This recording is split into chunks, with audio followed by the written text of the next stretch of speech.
किशन अपनी रेडी पर खड़ा चारों तरफ उम्मीद भरी नजरों से देख रहा था। उसे विश्वास था कि कोई ना कोई ग्राहक जरूर आएगा जो उसके गर्मा गर्म आलू के पराठों का स्वाद चखेगा। लेकिन काफी देर बीत जाने के बाद भी उसकी रेडी पर कोई नहीं आया। किशन गरीब था। वो रोज बाजार में अपनी छोटी सी रेडी लगाकर स्वादिष्ट आलू के पराठे बेचता था और उसी से अपने घर का गुजारा करता था। हमेशा की तरह आज भी वो सुबह से ग्राहकों का इंतजार कर रहा था। ठंडी ठंडी हवाएं चल रही थी। मौसम बड़ा सुहाना हो गया था। किशन ने एक लंबी सांस ली और धीरे से बोला, आज तो मौसम कितना अच्छा हो गया है। ऐसे मौसम में तो लोगों को गर्मा गर्म आलू के पराठे खाने का मन जरूर करेगा, लेकिन पता नहीं कोई ग्राहक क्यों नहीं आ रहा। वो उदास होकर सोच ही रहा था कि तभी गांव के कुछ लोग उसकी रेड़ी की तरफ आते दिखाई दिए। उन्हें देखकर किशन के चेहरे पर हल्की सी मुस्कान आ गई। आइए भैया, बताइए पराठे में तीखा हल्का रखना है या थोड़ा तेज? अरे किशन भैया, आप तो जानते ही हो मुझे ज्यादा तीखा पसंद नहीं है, बस हल्का सा मसाला रखना। ठीक है भैया, हमेशा की तरह स्वादिष्ट पराठा बना कर देता हूँ। किशन खुशी खुशी चूल्हा जलाने लगा। तवा गरम हुआ। तभी अचानक आसमान में काले बादल छा गए। तेज ठंडी हवाएं चलने लगी और बिजली जोर जोर से कड़कड़ाने लगी। इतने में एक ग्राहक बोला, अरे नहीं नहीं भाई, मेरे लिए पराठे मत बनाना। मैं तो सामने सुरेश ढाबे वाले के यहाँ जाकर खाऊंगा। इस बारिश में यहाँ रेड़ी के पास खड़े होकर कौन खाएगा? लेकिन सुरेश ढाबे वाला कितने महंगे पराठे देता है, और सच कहूँ तो उसके हाथों में स्वाद भी नहीं है जो किशन भैया के पराठों में है। स्वाद अपनी जगह है भाई, लेकिन मैं थोड़े ज्यादा पैसे दे दूंगा। कम से कम आराम से बैठकर ढाबे में बारिश का मजा लेते हुए गर्मा गर्म पराठे तो खाऊंगा। सच कहूँ तो इस बारिश में मैं भी यहाँ अकेला खड़ा होकर नहीं खाना चाहता। मैं भी तुम लोगों के साथ ढाबे पर ही चलता हूँ। ये सुनते ही किशन का चेहरा उतर गया। उसने कहा, अरे भैया, आलू का मसाला तो तैयार हो गया, बस 2 मिनट दीजिए, अभी गर्मा गर्म पराठे बनाकर देता हूँ। यह पराठे किसी और ग्राहक को दे देना, हम लोग ढाबे पर जा रहे हैं। इतना कहकर सभी ग्राहक सामने वाले सुरेश ढाबे पर चले गए। किशन चुपचाप उन्हें जाता हुआ देखता रहा। उसके दिल में जो उम्मीद की छोटी सी किरण जगी थी वो पल भर में बुझ गई। जिस जगह किशन अपनी छोटी सी रेड़ी लगाता था, ठीक सामने सुरेश का ढाबा था। वहाँ खाने के दाम ज्यादा थे और स्वाद भी साधारण था, लेकिन बारिश और खराब मौसम की वजह से लोग आराम देकर उसी ढाबे की तरफ जा रहे थे। सुरेश ढाबे वाला अपने ढाबे पर बढ़ती भीड़ देखकर मन ही मन खुश हो रहा था। बाजार में सभी रेड़ी वाले अपना सामान पैक करने लगते हैं, लेकिन किशन शांत खड़ा हुआ था। अरे किशन, तुम अभी तक अपना सामान नहीं समेट रहे क्या? तुम्हें घर नहीं जाना? भाई, आज सुबह से 1 रुपए की भी कमाई नहीं हुई है। अगर खाली हाथ घर गया तो पत्नी को क्या जवाब दूंगा? वह भी उम्मीद लगाए बैठी होगी। सोच रहा हूँ थोड़ी देर और रुक जाऊं, शायद कोई ग्राहक आ ही जाए। भैया किशन, मौसम बहुत खराब है। ऐसे मौसम में भला तुम्हारे आलू के पराठे खरीदने कौन बाहर निकलेगा? सामने सुरेश का ढाबा भी है, लोग वहीं चले जाएंगे। तुम बेकार में समय बर्बाद कर रहे हो। हाँ भाई, बस थोड़ी देर और इंतजार कर लेता हूँ, फिर मैं भी चला जाऊंगा। धीरे धीरे सभी रेड़ी वाले अपना सामान समेटकर वहाँ से चले गए। अब पूरे बाजार में केवल किशन की रेड़ी बची थी। तेज हवाएं चलने लगी थी। बारिश की मोटी मोटी बूंदें गिरने लगी थी। किशन अपनी रेड़ी को बचाने के लिए पास के एक पेड़ की आड़ में खड़ा हो गया। काफी देर तक इंतजार करने के बाद भी कोई ग्राहक नहीं आया। किशन थक चुका था। उसने उदास होकर आसमान की तरफ देखा और मन ही मन सोचने लगा, लगता है आज किस्मत में कमाई लिखी ही नहीं है। अब समय बर्बाद करने से अच्छा है कि मैं घर चला जाऊं। किशन अपना सामान समेट ही रहा था कि तभी एक बुजुर्ग औरत बारिश में भीगते हुए उसके पास आई। बेटा, कुछ खाने को मिलेगा क्या? अम्मा जी, तेज बारिश आने वाली है, इसलिए मैंने सब सामान पैक कर लिया था, लेकिन आपके लिए मैं फिर से चूल्हा जला लेता हूँ। बताइए कितने पराठे बनाऊं? बेटा, भूख तो बहुत जोर की लगी है, 4-5 पराठे खा सकती हूँ। ठीक है अम्मा जी, मैं अभी गर्मा गर्म आलू के पराठे बना कर देता हूँ। कम मसाले वाले बनाऊं ना? लेकिन तुम्हें देने के लिए मेरे पास एक धेला भी नहीं है। अम्मा जी, आप पैसों की चिंता क्यों करती हैं? भूखे को खाना खिलाना सबसे बड़ा पुण्य होता है। मैं अभी आपके लिए गर्मा गर्म स्वादिष्ट आलू के पराठे बना कर लाता हूँ। किशन का ठंडी हवाओं के बीच तवा धीरे धीरे गर्म होने लगा और फिर शुद्ध देसी घी में सुनहरे आलू के पराठे सेकने लगा। ऊपर से उसने मक्खन लगाया। गर्मा गर्म पराठों की खुशबू दूर तक फैल गई। किशन उन पराठों को उस बेसहारा बुजुर्ग औरत को देने लगा। अम्मा जी, लीजिए गर्मा गर्म आलू के पराठे, खा लीजिए। ऊपर वाला तुम्हें बहुत तरक्की दे। आज के जमाने में भला कौन बिना स्वार्थ किसी की मदद करता है? अम्मा जी, मैं खुद एक गरीब इंसान हूँ, लेकिन मेरी माँ ने मुझे बचपन से यही सिखाया है कि अगर तुम्हारे पास थोड़ा भी हो तो उसमें जरूरतमंद की मदद करनी चाहिए। वो बुजुर्ग औरत किशन को ढेर सारी दुआएं देने लगी। किशन ने आसमान की तरफ देखा और एक ठंडी सांस भरी। अब तक उसे समझ आ चुका था कि आज उसकी किस्मत में कमाई नहीं लिखी, लेकिन फिर भी उसके चेहरे पर कोई शिकायत नहीं थी। बारिश तेज हो चुकी थी। किशन अपनी भीगी हुई रेड़ी को धक्का देता हुआ घर की ओर चल पड़ा। घर पहुंचते ही उसकी पत्नी सुमन उसके पास आई। अजी, आज आने में इतनी देर क्यों लगा दी? सुमन, आज 1 रुपए की भी कमाई नहीं हुई। ग्राहकों का इंतजार करता रहा। लोग मेरी रेड़ी तक आए, लेकिन किसी ने पराठा नहीं खाया। अब सीधे सुरेश के ढाबे पर चले गए। अरे बेटा, ये तू क्या कह रहा है? गांव वालों को तो तेरे हाथ के बने देसी घी और मक्खन वाले आलू के पराठे बहुत पसंद है। फिर आज सब सुरेश के ढाबे पर क्यों चले गए? माँ, मेरी तो बस एक छोटी सी रेड़ी है और सुरेश का बड़ा ढाबा। वहाँ कुर्सियाँ हैं, छत है, लोग आराम से बैठकर खाना खाते हैं।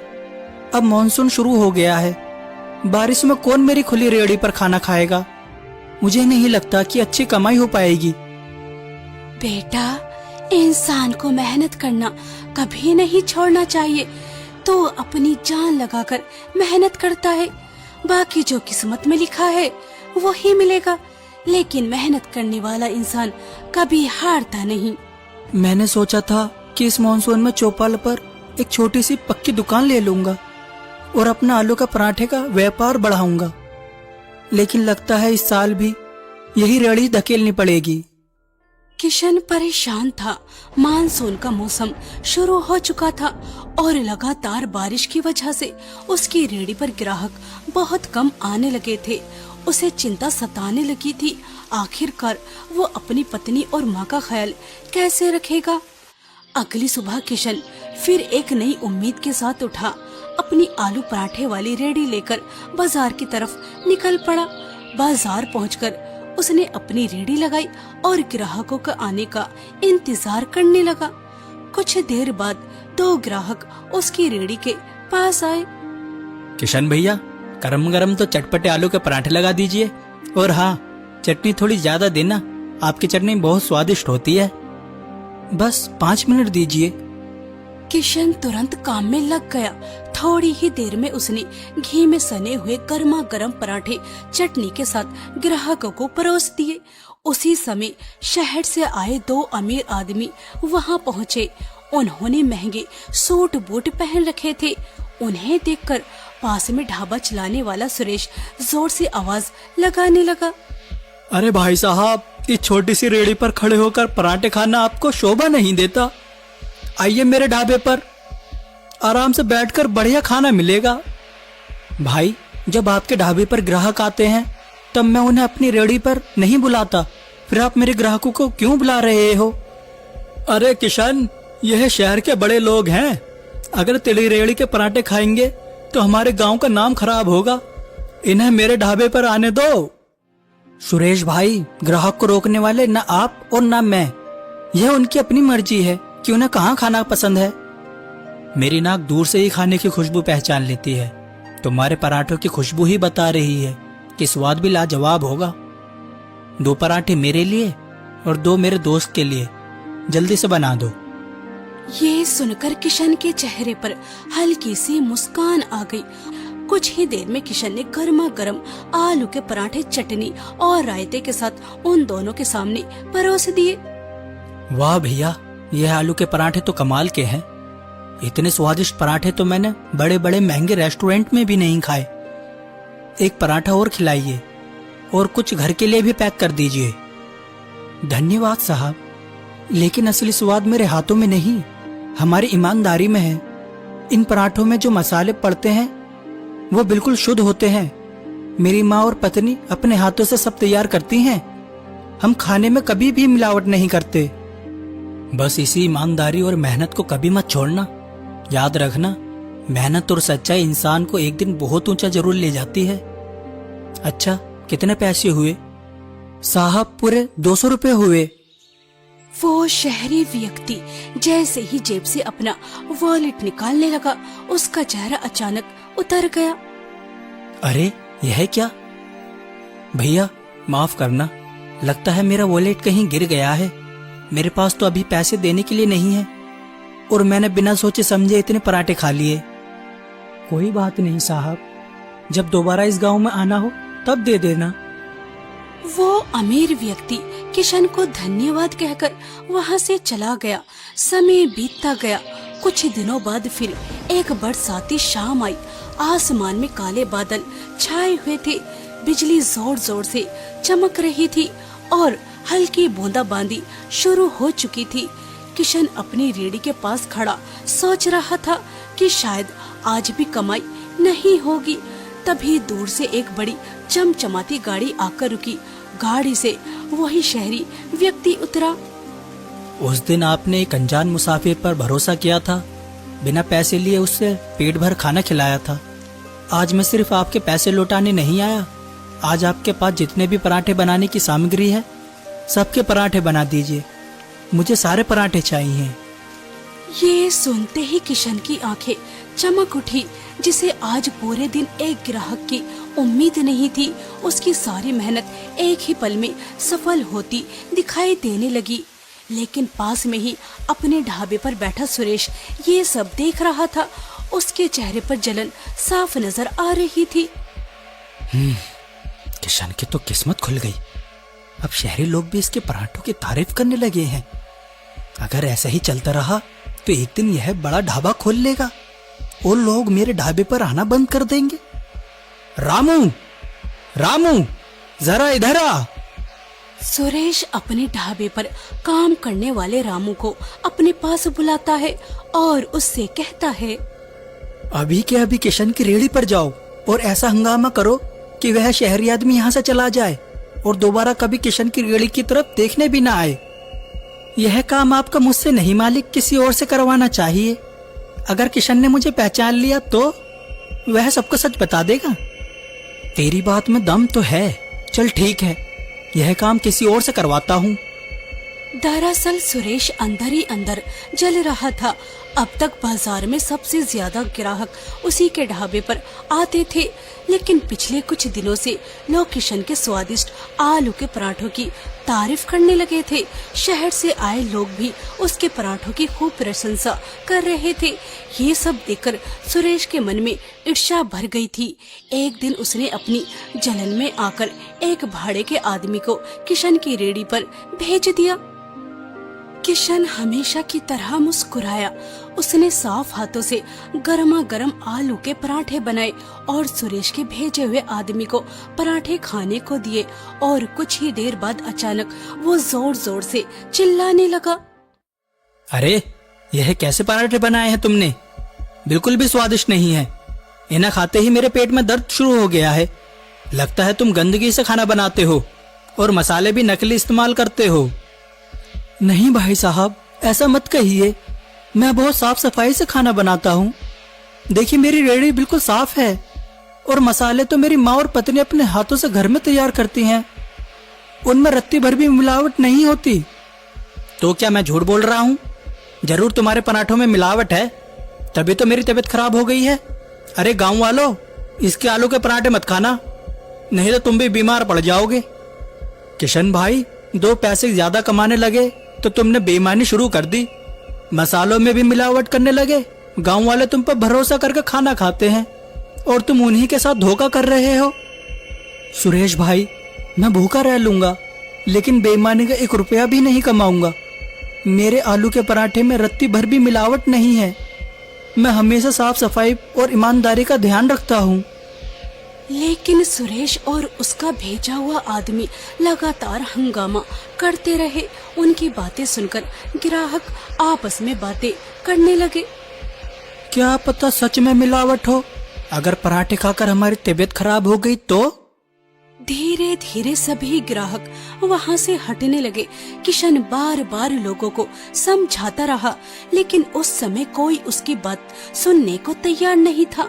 अपनी मेहनत और ईमानदारी पर झूठा आरोप लगता देखकर किशन का दिल टूट गया। शाम को उदास होकर वो घर लौटता है।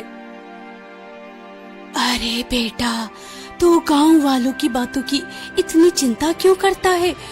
वो शहरी बाबू, क्या नाम है उसका, विजय, वो तो हर हफ्ते तेरी रेहड़ी से सारे पराठे खरीद कर ले जाता है। इस मानसून में उसी के भरोसे हमारा गुजारा हो जाएगा। माँ, मेरे पराठों में मिलावट की बात पूरे गांव में आग की तरह फैल चुकी है। आपको क्या लगता है जब विजय बाबू यह सब सुनेंगे तो वह मेरे पराठे खरीदेंगे? नहीं माँ, अब कोई मुझ पर भरोसा नहीं करेगा। बेटा, सच कभी छुपता नहीं। हमने कोई बेईमानी नहीं की। हमारे मसाले शुद्ध हैं। एक दिन गांव वालों को ये बात जरूर समझ आएगी कि तूने कभी कोई बेईमानी नहीं की। तू ईमानदार है। सुमन और कावेरी किशन को हिम्मत देती रही। अगले दिन किशन फिर एक नई उम्मीद और हल्की सी मुस्कान के साथ बाजार में अपनी रेहड़ी लगाता है। वो ग्राहकों के आने का इंतजार करने लगता है। तभी सुरेश ताना मारते हुए कहता है, अब यहाँ बैठकर मक्खियाँ मारने से कोई फायदा नहीं है किशन। तेरे पास अब कोई ग्राहक नहीं आने वाला। किशन चुपचाप उदास होकर बैठ जाता है, जबकि सुरेश मन ही मन मुस्कुरा रहा होता है। कुछ देर बाद अचानक एक चमचमाती महंगी कार आकर किशन की रेहड़ी के सामने रुकती है। कार से वही अमीर शहरी व्यक्ति विजय उतरता है। किशन तुरंत खड़ा हो जाता है। साहब, आप गांव वालों की बात पर विश्वास मत कीजिए। मेरे मसाले बिल्कुल शुद्ध हैं। मैं पूरी ईमानदारी से काम करता हूँ। मेरे आलू के पराठों में कोई मिलावट नहीं है। एक बार फिर से खाकर देखिए, यह सब झूठी अफवाह है। किशन, मैं किसी की बातों में आने वालों में से नहीं हूँ। तुम्हारे आलू के पराठे सच में बहुत स्वादिष्ट हैं। तुम्हारे हाथों में अलग ही स्वाद है, लेकिन उससे भी ज्यादा मुझे तुम्हारी ईमानदारी और सच्चाई पसंद आई। इसलिए मैं तुम्हारे साथ काम करना चाहता हूँ। साहब, मैं कुछ समझा नहीं। आप मेरे साथ कैसा काम करना चाहते हैं? मैं बहुत समय से अपना व्यापार शुरू करने के बारे में सोच रहा था। हाईवे पर मेरी एक जमीन पड़ी है। हम वहाँ एक ढाबा खोलेंगे, खास तौर पर आलू के पराठे और अदरक वाली कड़क चाय का। पैसा और जमीन मेरी होगी और स्वादिष्ट आलू के पराठे तुम बना कर दोगी। किशन ये सुनकर बहुत खुश हो गया। उसे अपनी किस्मत पर विश्वास ही नहीं हो रहा था। घर पहुंचकर उसने सारी बात अपनी पत्नी और माँ को बताई। मैं कहती थी ना बेटा, ऊपर वाले के घर देर है लेकिन अंधेर नहीं। माँ, हम हमेशा उसी भरोसे और ईमानदारी के साथ काम करेंगे जैसा अब तक करते आए हैं। कभी खाने में मिलावट नहीं करेंगे और हमेशा प्यार से लोगों को खिलाएंगे, क्योंकि खाना सिर्फ पेट भरने के लिए नहीं होता, उसमें इंसान का प्यार और मेहनत भी होती है। धीरे धीरे दिन गुजरने लगे और हाईवे पर किशन का आलू पराठे वाला ढाबा बहुत मशहूर हो गया। उसके अच्छे दिन शुरू हो चुके थे। किशन को उसकी अच्छाई और ईमानदारी का फल मिल रहा था। वो अब एक खुशहाल जिंदगी जी रहा था। लेकिन दूसरी तरफ सुरेश के ढाबे की हालत बहुत खराब हो चुकी थी। वो दिन भर खाली बैठा मक्खियाँ मारता रहता था। अब तो ग्राहकों ने आना बिल्कुल ही बंद कर दिया। कोई मुझसे कुछ खरीदने ही नहीं आता। तभी वहाँ एक बूढ़ा व्यक्ति आया और उससे बोला, सुरेश, यह सब उसी का परिणाम है जो तुमने किशन के साथ किया था। तुमने उस पर झूठा इल्जाम लगाकर पूरे गांव में उसकी बदनामी की थी। किशन के आलू के पराठे इतने स्वादिष्ट होते हैं कि दूर दूर से खाने आते हैं सभी लोग, और तुम्हारे ढाबे की तरफ कोई देखता भी नहीं है। उसे उसकी सच्चाई और मेहनत का फल मिल रहा है। गांव वालों को भी सच पता चल चुका था। उन्हें समझ आ गया था कि किशन के आलू के पराठे में कभी कोई मिलावट नहीं थी। वो हमेशा ईमानदारी से काम करता था। असली मिलावट और बेईमानी तो सुरेश करता था। गांव वालों ने भी सुरेश को उसकी गलतियों की सजा दे दी थी। अब कोई उससे कुछ नहीं खरीदता था। सुरेश को अपनी गलती का एहसास हो चुका था। एक दिन वो किशन के पास गया। किशन भाई, मुझे माफ कर दो। मैंने तुम्हें सिर्फ इसलिए बदनाम किया क्योंकि मुझे डर था कि तुम मुझसे आगे न निकल जाओ। लेकिन अब समझ आया कि बुराई का परिणाम हमेशा बुरा होता है और अच्छाई का फल हमेशा अच्छा मिलता है। हो सके तो मुझे माफ कर देना। मुझे पूरा विश्वास था एक दिन गांव वालों को मेरी ईमानदारी और सच्चाई जरूर पता चलेगी, और मुझे यह देखकर भी अच्छा लगा कि तुम्हें अपनी गलती का एहसास हो गया है। मैंने तुम्हें माफ कर दिया है। तुमने तो मेहनत और ईमानदारी से इतनी तरक्की कर ली है, लेकिन मैं अपने बुरे कर्मों की वजह से सड़क पर आ गया हूँ। अब कोई काम धंधा भी नहीं बचा। घर के हालात बहुत खराब हो गए हैं। सुरेश, दुखी मत हो। अब मेरा काफी काम बढ़ गया है। अगर तुम चाहो तो मेरे साथ काम कर सकते हो। यह जानते हुए भी कि मैंने तुम्हारे साथ कितना बुरा किया, फिर भी तुम मुझे अपने यहाँ काम पर रख रहे हो। इंसान से गलती हो जाती है, लेकिन सबसे बड़ी बात यह है कि उसे अपनी गलती का एहसास हो। तुम्हें अपनी गलती समझ आ गई है, बस यही काफी है। ज्यादा मत सोचो और कल से काम पर आ जाओ। किशन की ये बात सुनकर सुरेश की आंखों में आंसू आ गए। उस दिन के बाद सुरेश ने भी ईमानदारी और मेहनत के रास्ते पर चलना शुरू कर दिया। किशन की अच्छाई और सच्चाई ने एक बुरे इंसान की जिंदगी बदल दी। इसीलिए हमें हमेशा सच्चाई और ईमानदारी के रास्ते पर चलना चाहिए, क्योंकि अच्छाई का परिणाम हमेशा अच्छा ही होता है।